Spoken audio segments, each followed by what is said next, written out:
Good morning, everybody.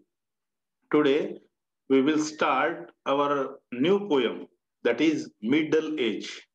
This particular poem is written by Kamla Das. So let us see the introduction of Kamla Das. Kamla Das, known as Kamla Suraiya in her latter years, was an Indian writer best known for her frank and fearless. Frank म्हणजे स्पष्ट आणि fearless म्हणजे भीती नसणारा. Fearless descriptions of women's lives and sexuality. Okay, so Kamla Das, known as Kamla Suraiya in her latter years. सुरुवातीच्या काही दिवसांमध्ये कमला दास कमला सुरैया या नावानं सुद्धा ओळखल्या जायच्या. Was an Indian writer best known for her frank and fearless descriptions of women's lives and sexuality. Actually, Kamala Das was an Indian writer and she was best known for her frank and fearless descriptions.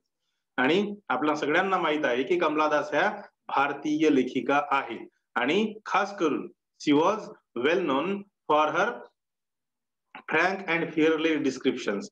आणि ज्या पद्धतीनं त्या लिखाण करतात त्या लिखाण करण्याची पद्धत स्पष्ट आणि कुठल्याही पद्धतीची भीती न बाळगता खास करून त्या काय म्हणू आपण त्यांना त्या सुपरिचित आहे, प्रसिद्ध आहे. म्हणजे स्त्रियांचं जीवन आणि लैंगिकता या विषयावर लिहिताना म्हणजे त्यांना कुठलीही भीती वाटत नाही किंवा त्या स्पष्टपणे आपले विचार मांडतात. She was born into a literary family. When Kamala Das was born means she was born in the literary family, म्हणजे साहित्यिक घरामध्ये, साहित्याचा गंध लागलेल्या घरामध्ये त्यांचा जन्म झाला होता.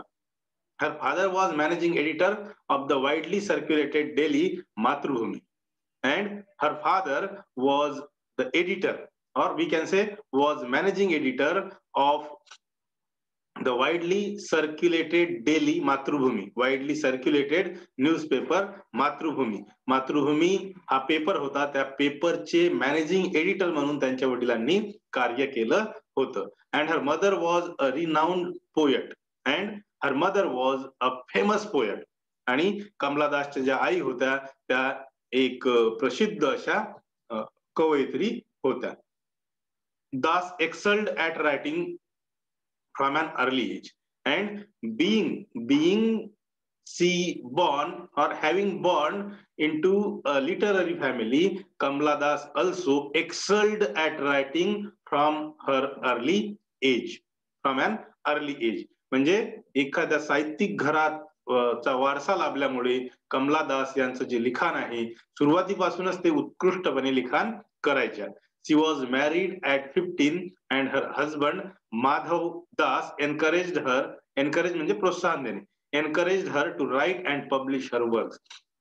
So at that time Kamala Das was married only at the age of 15 and her husband's name was Madhav Das. Her husband's name was Madhav Das and that Madhav Das encouraged her to write and publish her works. आणि त्यांचं लग्न वयाच्या अवघ्या 15व्या वर्षी झालं आणि वयाच्या अवघ्या 15व्या वर्षी लग्न झाल्यानंतर त्यांचे जे पती होते माधवदास, हे माधवदास कमला दास यांना सुरुवातीपासूनच त्यांना प्रोत्साहित करायचे लिखाण करण्यासाठी. आणि लिखाण करण्यासाठीच नाही तर लिखाण कर म्हणजे माधवदास त्यांच्या पत्नीला म्हणजे कमला दासला नेहमी सांगायचे तू लिखाण कर आणि whatever you write you just publish your work. म्हणजे तू जे काही लिखाण करतं ते लिखाण तू पब्लिश केलं पाहिजे. या सगळ्या गोष्टींसाठी ते कमलादास म्हणजे माधवदास, कमलादास यांचे पती माधवदास त्यांना प्रोत्साहित करत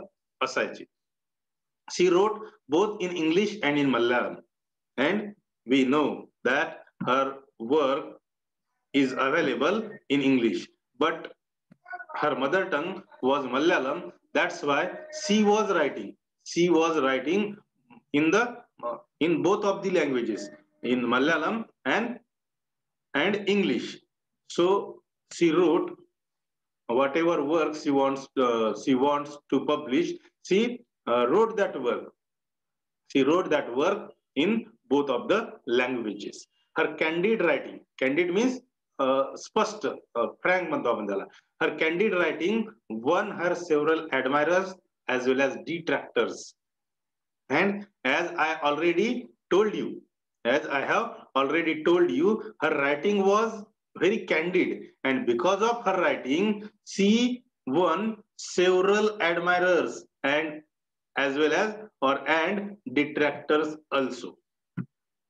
Just I have told you, she was a splendid writer, or we can say she was a candid writer, and she was very frank to just express her views, to express whatever she feels. She was very frank, and that's why, because of her frankness, she won very, or we can say several admirers. म्हणजे त्यांच्या स्पष्ट लिखाणामुळे त्यांना प्रशंसक सुद्धा खूप मोठ्या प्रमाणात लाभले होते, ऍज वेल ऍज डिट्रॅक्टर्स. आणि त्याच पद्धतीने जेवढ्या मोठ्या प्रमाणात त्यांना प्रशंसक लाभले होते, तेवढ्याच मोठ्या प्रमाणात त्यांना डिट्रॅक्टर्स म्हणजे निंदक, त्यांची निंदा करणारे लोक सुद्धा कमी नव्हते. She is remembered today as a controversial but one of the most authentic voices in Indian literature. And because of her style of writing, because of her frankness, today she is remembered as a controversial, म्हणजे ज्याला म्हणतो आपण विवादास्पद. Controversial म्हणजे विवादास्पद. Because of her writing style, because of her candid writing, because of her frank writing, she is remembered today as a controversial but one of the most authentic voices in Indian literature. म्हणजे त्यांच्या लिखाणाच्या पद्धतीमुळे, त्यांच्या फ्रँकनेस स्वभावामुळे त्यांना आजही काय म्हणू आपण त्याला, just a minute, let me admit some student, त्यांच्या लिखाणाच्या पद्धतीमुळे आणि खास करून त्यांची जी लिखाणाची पद्धत होती, कॅन्डिड पद्धतीची, किंवा ज्याला म्हणून आपण स्पष्ट पद्धतीची, त्या लिखाणाच्या पद्धतीमुळे आणि खरेपणामुळे वस्तुस्थिती त्यांना समाजासमोर म्हणजे मांडायची होती, त्या सगळ्या पद्धतीमुळे त्यांना लगेचच म्हणजे फार कमी दिवसामध्ये खूप सारे प्रशंसक मिळाले.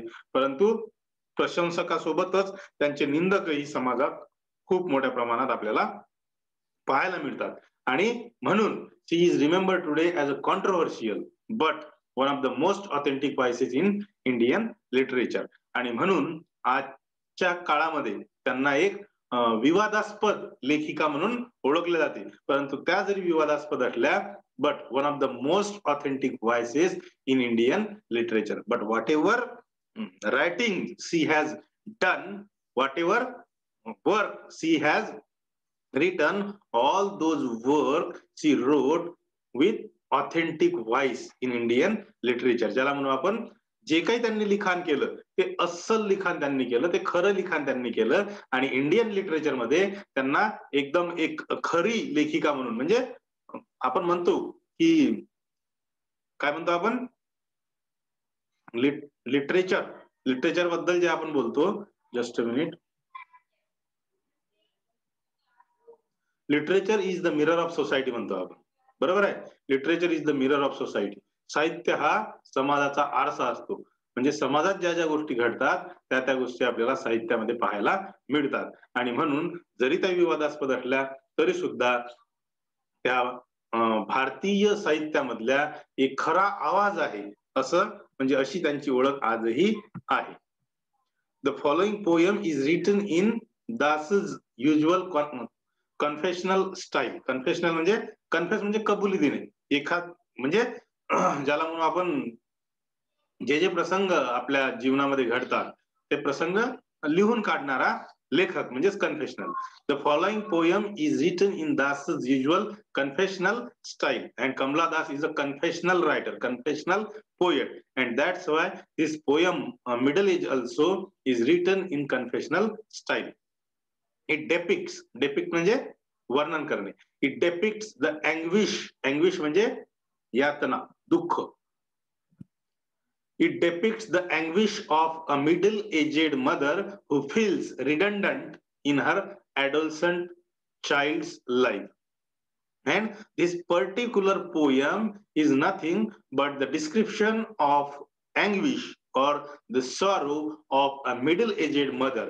म्हणजे ह्या पोयम मध्ये कवयित्रींनी मिडल एजेड मदर म्हणजे ज्याला म्हणू आपण वार्धक्यापर्यंत, वार्धक्याच्या अगोदरच्या स्टेज पर्यंत पोहोचलेल्या आईचं दुःख कवयित्रींनी याच्यामध्ये शब्दबद्ध केलेलं आहे. Who feels redundant in her adolescent child's life. Redundant म्हणजे निरर्थक, म्हणजे ज्या आईचे मुलं त्यांच्या किशोरावस्थामध्ये आलेले आहे, प्रौढावस्थामध्ये आलेले आहे, परंतु त्या आईकडे मुलं दुर्लक्ष करतात. ज्या आईनं लहानपणापासून त्या मुलांना मोठं केलं, म्हणजे अक्षरशः प्रत्येक आई आपल्या मुलांना, मुलींना मोठं करण्यासाठी स्वतः स्वतः सगळं विसरून जाते. स्वतःचे दुःख, स्वतःला जे काही करायचे आवडी-निवडी, ते सगळे आवडी-निवडी, दुःख विसरून जाते आणि केवळ आणि केवळ आपला वेळ आपल्या मुलांना, मुलांना इन द सेन्स मुलाला, मुलीला देते. परंतु on the contrary we can say that when a child grows, at that time he or she forgets whatever things which is which were done by her or his mother, and he or she started to behave or starts to behave in her or his own wish, or we can say own whim, WHIM. परंतु आपण पाहतो की बरेचसे मुलं आणि बऱ्याचशा मुली आई वडिलांनी काय त्याग केला आपल्यासाठी तो सगळा त्याग विसरून जातात आणि आई वडिलांकडे जेव्हा ते समजदार बनतात, जेव्हा ते मोठे होतात, तेव्हा आई वडिलांच्या त्यागाला विसरून जातात आणि फक्त आपल्याला काय वाटते, आपल्या इच्छा आकांक्षेनुसार जगण्याचा प्रयत्न करतात. तर एका आईचं हेच दुःख कवयित्रीनं या कवितेमध्ये शब्दबद्ध केलेलं आहे. I hope that you are getting. See now, middle age म्हणजे प्रौढ वय म्हणतो आपण. Middle age is when your children are no longer friends but critics. Critics म्हणजे टीकाकार. स्टर्न म्हणजे कठोर. Of face, stern of face, and severe, severe म्हणजे सुद्धा कठोर. With their tongue. It is the time when like, we will finish the first stanza. Okay. Middle age is when your children are no longer friends but critics, stern of face and sever with their tongue. See now what poetess has told in the very first stanza of this poem, that middle age is when your children are no longer friends but critics. So what is middle age?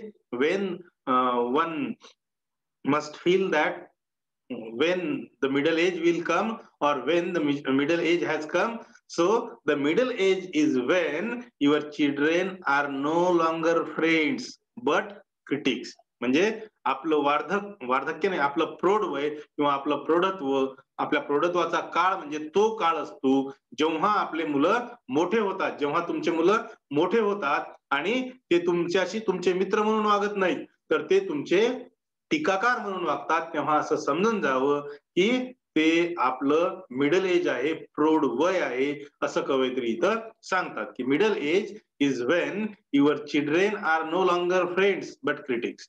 म्हणजे middle age हा तो काळ असतो जेव्हा तुमचे मुलं मोठे होतात आणि तेव्हा मोठे झाल्यानंतर तुमचे मुलं तुम्हाला मित्र मानत नाहीत, तर तुमचे टीकाकार बनतात. तेव्हा असं समजून चालायचं की हे आपलं मिडल एज आहे.